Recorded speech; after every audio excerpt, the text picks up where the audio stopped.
Hello guys! So try natin sagutan itong ating 2 questions for our CSE review for today. So convert 2 and 3/4 to improper fraction. So sulat muna natin yung 2 and 3/4.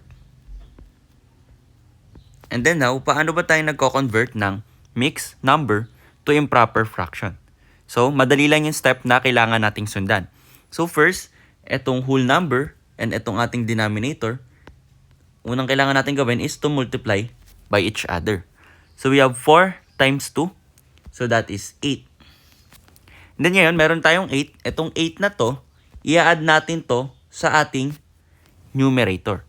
Okay? So we have 8 plus 3. That is 11.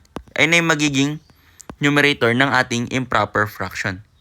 Over, kakopy lang natin yung ating original na denominator, which is yung 4. So ito na yung ating conversion to improper fraction. So, letter A tayo dito. For our second question, ko-convert naman natin yung 3 and 2/5 to improper fraction ulit.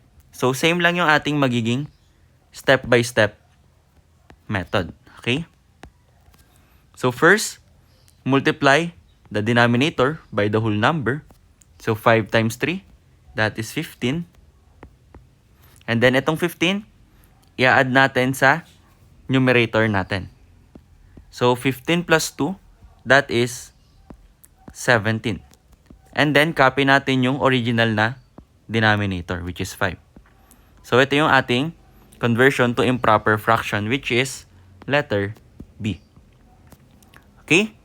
So, that's it for our CSE review for today, and I hope may natutunan kayo.